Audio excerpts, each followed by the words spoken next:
So hello friends, welcome to our YouTube channel AS junction. दोस्तों, मेरा नाम सत्यम तिवारी है। अभी तक मैंने आपको हिस्ट्री का फर्स्ट पार्ट, जिसमें हमने आरंभिक नगरों को पढ़ा और हड़प्पा सभ्यता को पढ़ा, ठीक है, और हम पढ़ भी रहे हैं, ठीक है। हमारा फर्स्ट पार्ट का वीडियो खत्म हो गया। हमने आपको पहले पार्ट में ही बता दिया था कि हमारा वीडियो 2 पार्ट्स में होंगे, ठीक है। फर्स्ट पार्ट को हमने अच्छे तरीके से पढ़ा समझा और उसके नोट्स भी आप लोग बनाए जरूर होंगे। और जो बच्चे नोट्स नहीं बना पाए, पूरी वीडियो को वॉच किए, वो बाद में नोट्स बना लेंगे, या तो वो क्या करें, हमको हमारे इंस्टाग्राम पे फॉलो कर लें, उनको अच्छे तरीके से नोट्स लिखा हुआ मिल जाएगा, राइट। तो बस आपको अच्छे तरीके से पढ़ना रहेगा और चीजों को जो है उनको अंडरलाइन कर लेना है। जो इंपॉर्टेंट टॉपिक्स हैं, जो इंपॉर्टेंट नोट्स बन जाएंगे आपके, राइट। तो दोस्तों, हम अपने पार्ट सेकेंड की वीडियो को स्टार्ट करते हैं। हमने पार्ट फर्स्ट के वीडियो में बेसिकली क्या क्या पढ़ा था दोस्तों, तो वहां पे हम जाने थे कि लोग सभ्यता, मतलब हड़प्पा सभ्यता की खोज कैसे हुई दोस्तों। उसके बाद हम उस पूरे वीडियो में समझे थे कि लोग किस तरीके से रहते थे, लोग किस तरीके से नगरों में रहते थे, नगर कैसे कैसे डिवाइड था, ये हमने समझा था। इसके बाद दोस्तों हम क्या समझे, हमारा कल का सबसे लास्ट वाला पॉइंट था नगरीय लोग, जैसे भोजन, पशुपालन, ये सब किस चीज से करते थे, कैसे करते थे, राइट। वो हमारा फर्स्ट पार्ट का वीडियो था।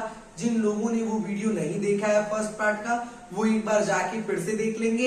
एंड ये हमारा सेकंड पार्ट का वीडियो है, इसको हम स्टार्ट करते हैं दोस्तों। तो देखिए, शिल्पकार और शिल्प उत्पादन से हम पढ़ना स्टार्ट करेंगे।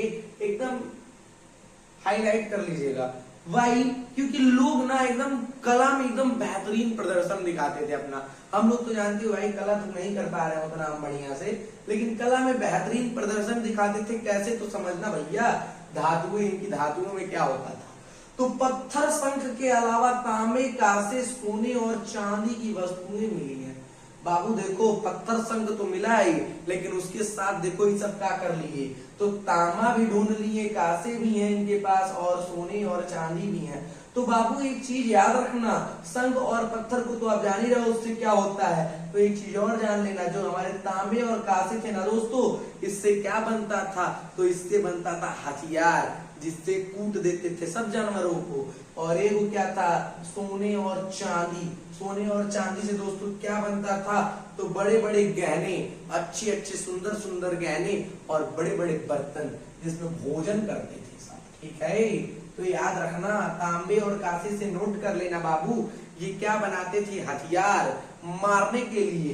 एंड सोने और चांदी से क्या बनाते थे, तो अच्छे अच्छे आभूषण और बर्तन, राइट। अब देखते हैं दोस्तों वाट कैसे होते थे। आज के टाइम पे याद करो बाबू, कैसे वाट है हमारे पास। वाट मतलब समझ रहे हो क्या होता है, वेट, जैसे तौलना है, मुझे ये मार कर तौलना है भाई। आज के टाइम पे यार बहुत कम दुकान में होगा ऐसा कि वो जो लोहे का नहीं होता है 1 kg, half kg, 250 grams, 100 grams and 50 grams, ये होता है ना। तो आज के टाइम पे नहीं चल रहा है मॉडर्न वर्ल्ड में। आज के टाइम पे क्या चल रहा है बाबू, तो इलेक्ट्रॉनिक वाला। आप रखो, वेट बता देगा इलेक्ट्रॉनिक में, ग्राम बता देगा भाई, 1 ग्राम बता देगा। उसमें ज्यादा भी हो जाता था, कम भी हो जाता था। जो होशियार रहते थे लपेट देते थे।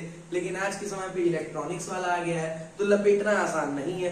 तो बाबू सोचो, हमारे टाइम पे तो इलेक्ट्रॉनिक है, हमारे टाइम पे वो भी है। अगर हमारे पास ज्यादा पैसे नहीं है तो नॉर्मली बाट यूज कर सकते हैं। लेकिन इनके बाट कैसे होते, तो ये चौट नाम के पत्थर से बने थे। बाबू पूछा जाएगा हड़प्पा काल में जो बाट थे उस कौन से पत्थर से बने थे, कैसा रहेगा, माटी, ईटा, ढेला, तो तुम बोलोगे चौट, ठीक है। तो मार देना चोट को, एकदम दबा के टिक मार के चले आना, तुम्हारा काम बन जाएगा। पत्थर से बनाए जाते थे, चोट के पत्थर से बनाए जाते थे बबुआ। और उसके बाद आकार कैसे थे, चौकोर आकार, चौकोर आकार के थे भाई, याद रखना। ये भी क्वेश्चन पूछेगा कि भैया बता दो, जो इनके बाट थे वो कौन से आकार के थे, तो बोल देना भैया हम इनकी बात जानते हैं, वो थे कैसे, चौकोर। इनका उपयोग किस लिए होता था बाबू, जैसे हम लोग क्या करते हैं, चावल, दाल, चीनी वगैरह इनका उपयोग के लिए लेते हैं ना। और कुछ इंपॉर्टेंट बाट भी होते हैं, जैसे सोने चांदी को तौलने वाले। अब वहां पे ले जाके 10 किलो चीनी तौल दो तो चला जाएगा तेल लेने वो। तो बहुमूल्य पत्थरों या धातुओं को तौलने के लिए होता था।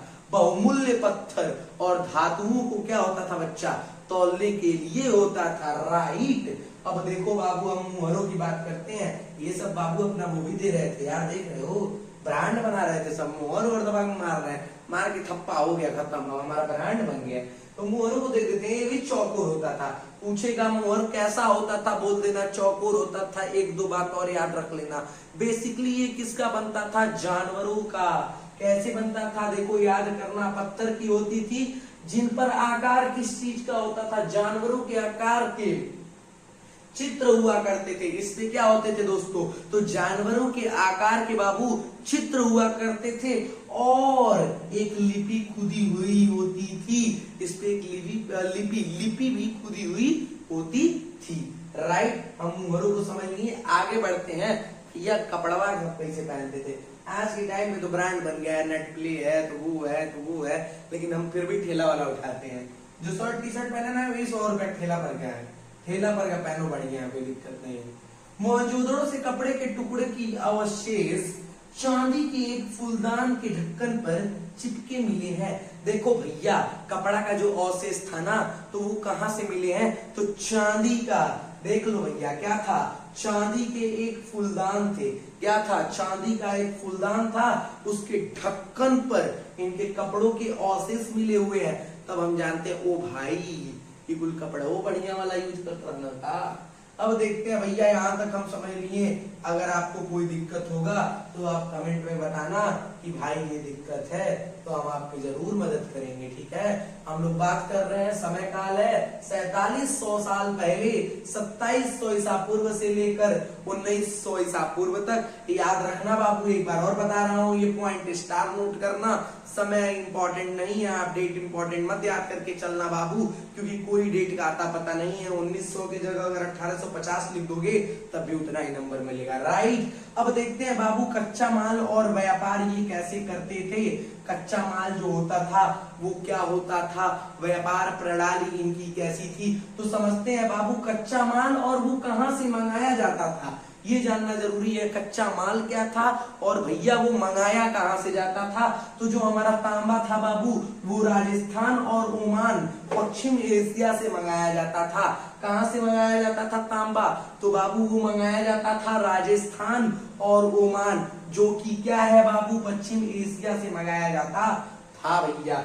इसके बाद आता है टीन, जो कि कांसे के लिए होता था, कांसे के लिए होता था टीन। तो ये कैसे मंगाया जाता था बाबू, तो ये आधुनिक अफगानिस्तान और ईरान से मंगाया जाता था। जो टीन होता था भैया, वो कहां से मंगाया जाता था, तो वो मंगाया जाता था आधुनिक अफगानिस्तान, जो इस समय हमारा आधुनिक में अफगानिस्तान है, और ईरान से मंगाया जाता था। सोना हो भाई, गोल्ड आज के समय में जान ही रहे हो भाई, बड़ी महंगा है ये बाबू, आज के समय में बड़ी महंगा है।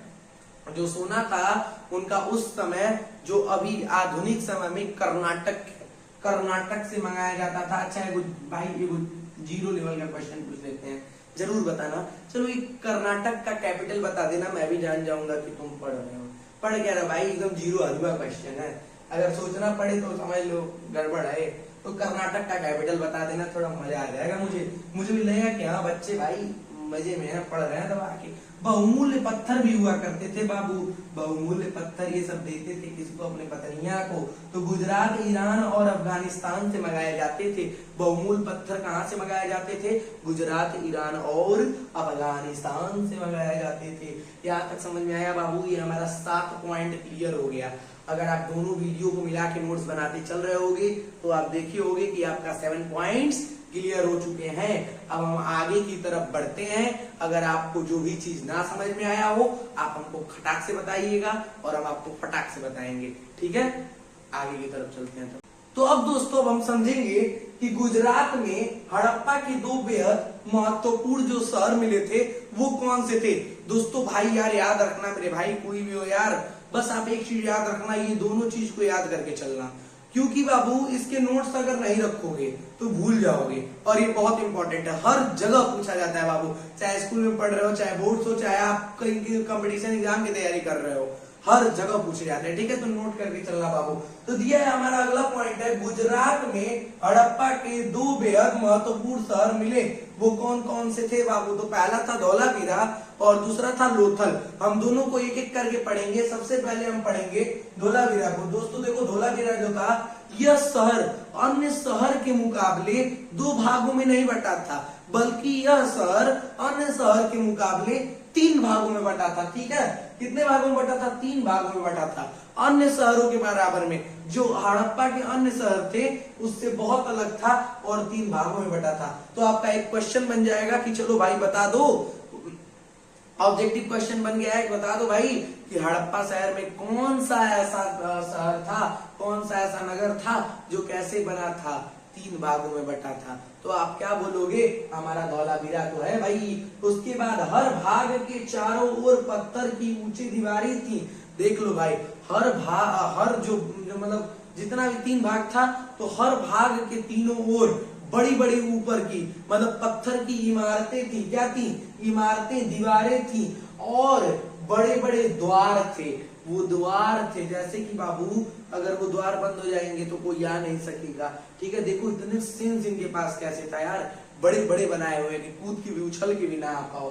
ठीक है, आगे देखो यह क्यों होता था? तो यह सार्वजनिक कार्यक्रमों के लिए एक खुला मैदान और साफ पानी के बड़े जलाशय मिले हैं। देखो बाबू, यहाँ पे धौलावीरा में बेसिकली सार्वजनिक कार्यक्रम के लिए क्या है? बड़ा मैदान खुला हुआ मिला है और शुद्ध जल, शुद्ध बड़े बड़े जलाशय मिले हुए हैं। याद रखना बाबू, ये अपने जल के लिए प्रसिद्ध है, ये अपने जलाशय के लिए प्रसिद्ध है। ऑब्जेक्टिव क्वेश्चन बनेगा, अपने जलाशय के लिए कौन सा नगर सबसे ज्यादा प्रसिद्ध है? तो भैया वो हमारा है धौलावीरा।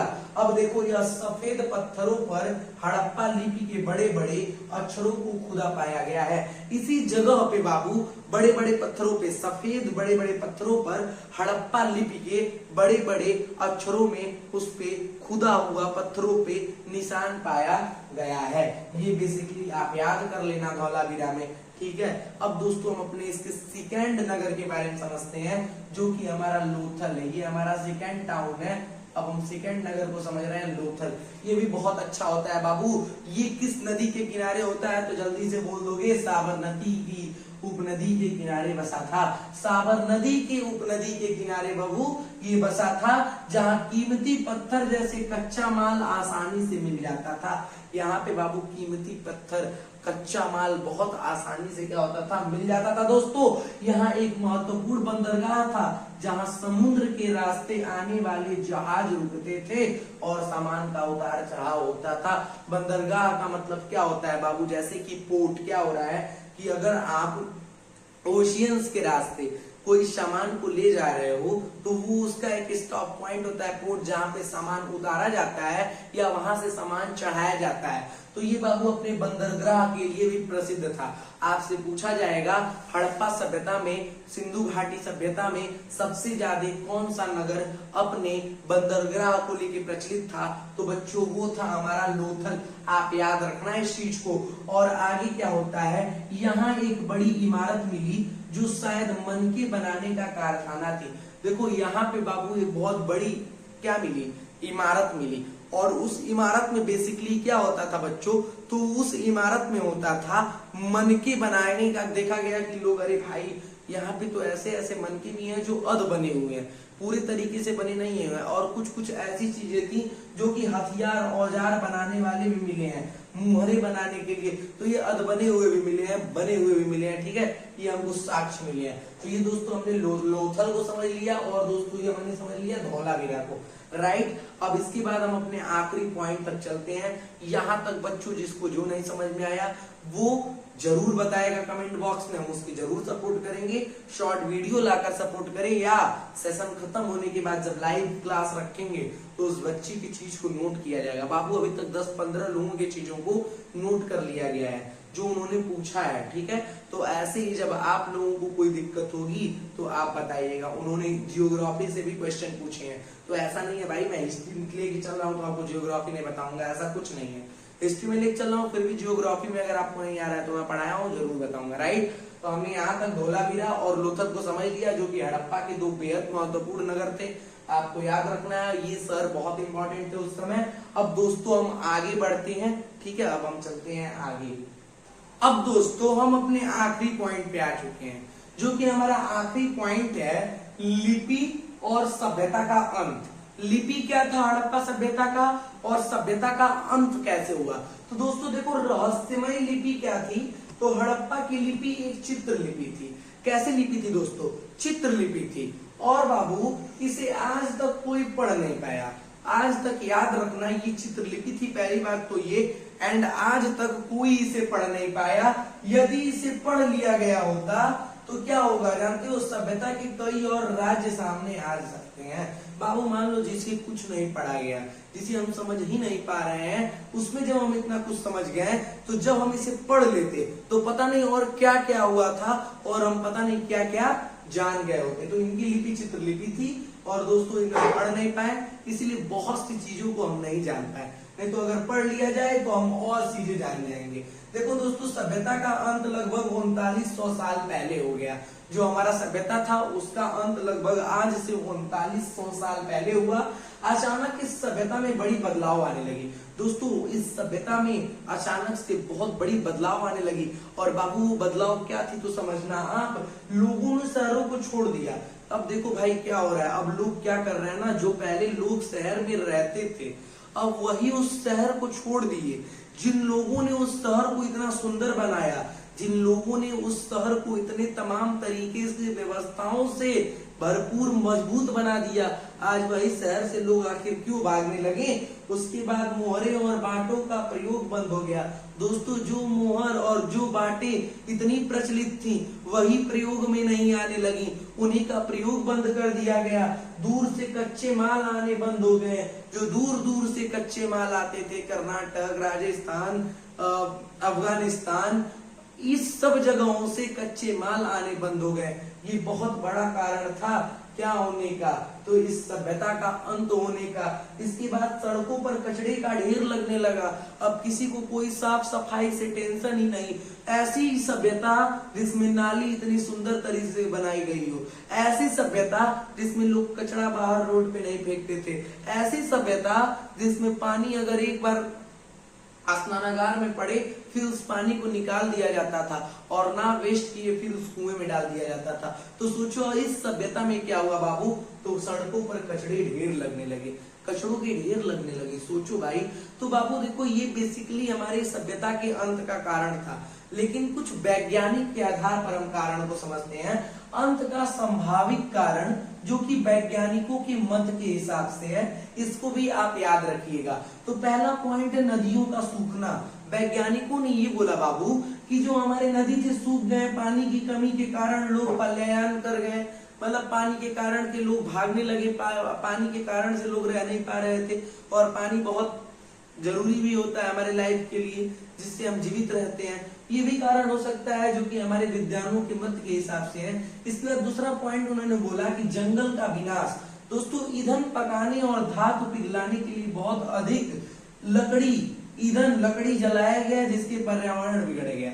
ये लोग कह रहे थे कि बहुत ज्यादा क्या करने से, ईंधन पकाने से, धातु पिघलाने से, धातु को पिघलाया जाता था ना, तो धातु पिघलाने से क्या होता था, लकड़ियों का, बाबू गैस तो था नहीं, कोयला तो था नहीं, लकड़ी था, लकड़ियों को काट के ज्यादा जलाया जाता था। इससे कुछ विद्वानों का मत रहा कि क्या हुआ, इससे जो हमारा सभ्यता था वो अंत का एक जड़ बन गया। ये इनका भाई मत था। इसके बाद अगला मत है बाढ़। बाढ़ भी कहते हैं विद्वान लोग, तो कहते हैं सिंधु या उसकी सहायक नदियों में भीषण बाढ़ आ गई, इसकी वजह से लोग भाग गए, त्राही त्राही मच गया, ये भी बात होती है। एंड लास्ट पॉइंट क्या होती है, शासक का नियंत्रण खो देना, मतलब शासक अपना नियंत्रण खत्म कर दिया। तो जब बाबू एक शासक ही अपना नियंत्रण खत्म कर देगा तो चीजें कैसी चलेंगी, जैसे व्यवस्था बिगड़ने से नगर नष्ट हो गया। बाबू मान लो आपके घर में ही आपके घर का सबसे बड़ा मुखिया आपके पिता हो या आपके दादाजी हो या दादी जी हो, अगर वही ना रहे कुछ टाइम तक तो घर का कुछ दिन तक शेड्यूल जो होता है बाबू बिगड़ जाता है। भाई क्योंकि वो उस चीज को अच्छे तरीके से समझते हैं और एक परिवार को लेकर चलते हैं। तो शासकों का भी कुछ कारण रहा जिससे व्यवस्था बिगड़ गई, व्यवस्था अच्छे तरीके से बन नहीं पाई, रूल रेगुलेशन में कमी आ गई। तो बाबू ये हमारे कुछ अंत के कारण थे इस सभ्यता के।